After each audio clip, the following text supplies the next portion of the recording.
भी वोट मांगते हैं, यह अतीत का होते रहा है। और आज हमारे पास जो विपक्ष के लोग खड़ा होंगे वह भी झूठ बोल के ही वोट मांगेंगे, लेकिन हम बहुत ही सौभाग्यशाली हैं जिन्हें 10 वर्षों का 5 वर्ष झारखंड का और 10 वर्ष केंद्र का ऐसा नेतृत्व मिला है जो हमें जनता के बीच जाने से कोई निरुत्तर नहीं हम हो सकते हैं। केंद्र सरकार के युवाओं से लगभग 145 जन उपयोगी योजनाएं पूरे देश में चलाई जा रही हैं, लेकिन यहाँ इतने कार्यकर्ता बैठे हैं, इतने नेता बैठे हैं, कोई 5-7 गिना पाएंगे, कोई 8-10 गिना पाएंगे, लेकिन 15 योजना बहुत कम ही लोग गिना पाएंगे। हम समझते हैं मुझे भी याद नहीं है 175 योजना, लेकिन जो आम जनता से जो कनेक्टेड है, आम जनता जिस योजना का लाभ मिला है, वैसे में अगर हम बात करें तो जी मोदी जी प्रथम में क्या लाए थे? जन धन योजना। कोई ऐसा घर नहीं है जिस घर में जनधन का खाता नहीं खुला है। जो संपन्न लोग हैं, जो मिडिल क्लास के लोग हैं, वह तो अपने पूरे से पहले ही खुलवा लिए थे और बैंक से अपना संबंध स्थापित किए थे। लेकिन गरीब लोग ये फर्क हो सकता है, भी नहीं दे पाए। उन गरीबों का अगर किसी ने सूद लिया तो माननीय मोदी जी ने, अब जब कोरोना काल आया तो 500 रुपया करके कई एक बार उनके खाता में डायरेक्ट पैसा मिला। ऐसे भी गुजराती कहावत में है कि जब दुख के घड़ी में कोई साथ देता है तो लोग कभी उसको भूलते नहीं। और कोरोना काल हमारे भारत के लिए ही नहीं, पूरी दुनिया के लिए यह वह बहुत भयावह काल था। और उस विषम परिस्थिति में मोदी जी के द्वारा उनके खाते में 500 करके कई एक बार पैसा दिया। अगर इससे हम आगे बढ़ के देखें,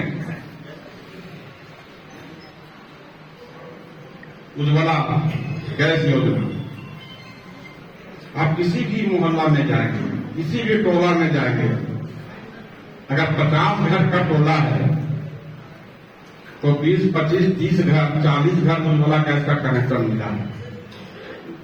कुछ लोग कह सकते हैं हमको नहीं मिला है, बराबर चुनाव पर आपको भी मिलेगा।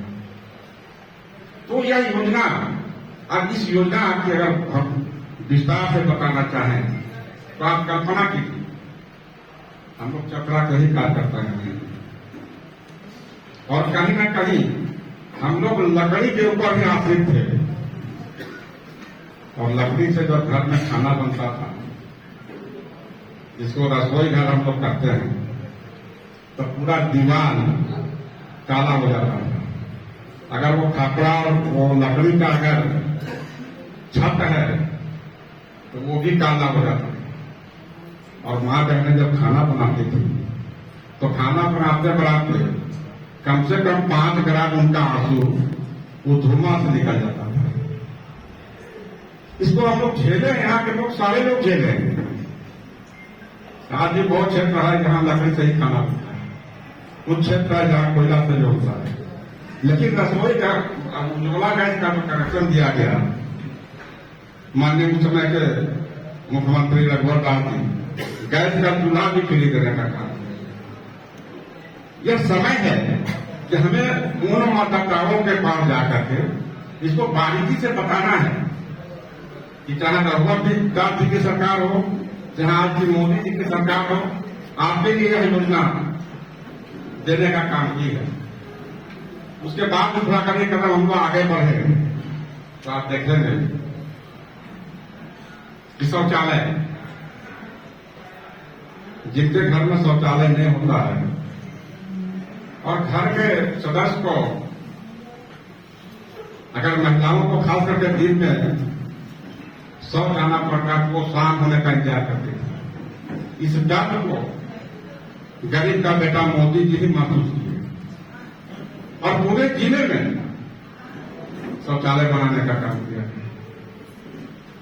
अगर इसे थोड़ा सा हम आगे बढ़ते हैं तो पहले जो आवास बनता था उसका नाम क्या था? इंदिरा आवास, जो 14,500 से शुरू हो सके लगभग,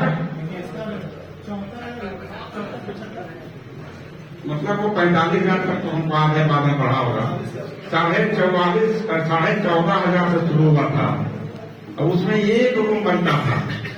अब आप कल्पना कीजिए कि कांग्रेस के लोग इतने निर्लज हैं कि कोई भी परिवार होगा, माता पिता होगा, बेटा पुत्र होगा, उसके बाल बच्चे होंगे, तो ये कमरा में रहेगा कैसे? लेकिन कांग्रेसी लोग ये तो योजना का नाम रख दिया इंदिरा गांधी के नाम पर इंदिरा आवास। अब दूसरा का 2-4 कमरा बनता तो बात समझ में आती थी, एक रूम का ही कमरा बनता था। जब देश के यशस्वी प्रधानमंत्री मोदी जी बने, वो चाहते तो मोदी आवास भी कर सकते थे, लेकिन नामकरण किया गया प्रधानमंत्री आवास योजना। और आज इस योजना के तहत लगभग 1.5 लाख का घर बनाया जा रहा है, जिसमें 2 कमरा भी है, बरामदा भी है, एक तरफ शौचालय भी है तो दूसरी तरफ किचन भी है। अब कोई उसको कॉलोनी नहीं बोलता है, क्या बोलता है? घर है। आप अगर बंगाल में जाएंगे, उड़ीसा में जाएंगे, उसका नाम है इज्जत घर। तो इस प्रकार पारिवारिक दृष्टिकोण से कोई भी अगर प्रधानमंत्री बनाया होगा तो अगर वोट लगा दिया है तभी आप कह सकते हैं प्रधानमंत्री आवास बनाया है। अगर वोट नहीं लगा हुआ है तो आप कहेंगे कि घर बनाया है। यानी इस प्रकार केंद्र की सरकार ने उनको सम्मान देने का काम किया। और इसे थोड़ा अगर हम लोग आगे बढ़े तो गरीब लोग का गरीब और बन जाता है। जब उसके घर में माता पिता का तबियत खराब हो गया, बाल बच्चा का हो गया, पति पत्नी का तबियत खराब हो गया, तो पहले गरीब लोग क्या करता है? पहले घर में जो जेवर चलता है या तो बंधक रखता है या नहीं तो बेच देता है ताकि बीमारी ठीक हो जाए। और इससे भी अगर नहीं होता है तो अपना जगह जमीन बेच करके अपने परिवार को ठीक करना चाहता है। करता है नहीं करता है? और आज देश की अगर सबसे बड़ी योजना अगर कोई योजना है तो वह है आयुष्मान भारत योजना, जिसके तहत 5 लाख तक का इलाज आज निःशुल्क हो रहा है। तो ये हमारे पास हमारा कहने का जो हमारे पास मुद्दा है उसको जनता तक ले जा सकते हैं। जब कोरोना काल शुरू हुआ तो मुफ्त में वैक्सीन सबको लगाया गया और तब से आज तक 5 केजी अनाज मोदी जी फ्री दे रहे हैं। बहुत डीलर लोग उस अनाज को मार भी देता है कि मोदी जी का नहीं आया है, इस तरह घपला भी लोग करते हैं। लेकिन अनवरत 5 केजी अनाज आज तक मिल रहा है। अब आप बताएं, आप सभी मजबूत कार्यकर्ता हैं, जिम्मेवार कार्यकर्ता हैं, अगर इन बातों को लेकर के हम क्षेत्र में जाएंगे तो क्या यह सब चीज विपक्ष के लोग बता सकते हैं? नहीं बता सकते। लेकिन हमारा अब क्या हुआ है उसको तो जनता के छपते जा सकते हैं। तो हम उम्मीद करते हैं यह जो लाभार्थी संपर्क अभियान जो चल रहा है उसमें इन चीजों को भी हम शामिल करते हुए जनता को बताने का काम करें। हम समझते हैं जो अगले बार जो जीत का अंतर था इस बार दुगुना से आती है। वो इसलिए दुगना मत से जीतेगा। एक तो आपकी सरकार के द्वारा चलाया गया एक योजना, और दूसरा 1957 के बाद पहली बार स्थानीय ऐसा उम्मीदवार जिन्होंने जवानी बिता दिया पार्टी में, आज बुढ़ापे में पार्टी ने उनको सम्मान देने का काम किया। बहुत बड़ी बात है। उसी आप सबों से मुझे आग्रह है, ठीक है, दिल से आग्रह है कि आप सब समय को 2 महीना में मत काटिए, कल से ही लगना है। इसलिए लगना है, आप देखेंगे अचानक क्या हो गया, तो 10 तारीख के राष्ट्रीय अध्यक्ष आ रहे हैं, फिर क्या हो गया, ये कहा राष्ट्रीय अध्यक्ष आ रहा है बोली, फिर क्या होगा, तो 14 तारीख के अमित शाह छपरा आ रहे हैं, फिर क्या हो गया, तो मैं हजारीबाग में मोदी जी आ रहे हैं। कि हम लोग को दौड़ना पड़ेगा भैया, भीड़ बढ़ाने के लिए वहां सबको जाना पड़ेगा। तो अभी का जो फ्री का समय है, इसमें आप जब संपर्क तेज कर दीजिए और तमाम लाभुकों से, मतदाताओं से लाभार्थी संपर्क अभियान पे बताओ, आप वहां तक संपर्क करना शुरू करें। और जब संपर्क करना शुरू करेंगे, जैसा कि हमारे पूर्व वक्तागण कह रहे थे कि 17 से आपकी बार 5 लाख पार, तो मुझे आपके उत्साह और जुनून देखकर आज बढ़ रहा है। इस बार सिमरिया विधानसभा क्षेत्र 2 लाख पार, इसके लिए आप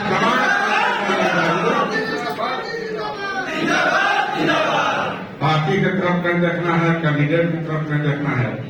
हम लोग अपने से जितना जो सामर्थ्य है वह सब लगाएंगे और सिमरिया विधानसभा क्षेत्र 2 लाख मत को जिताने का काम करेंगे। इन्हें बहुत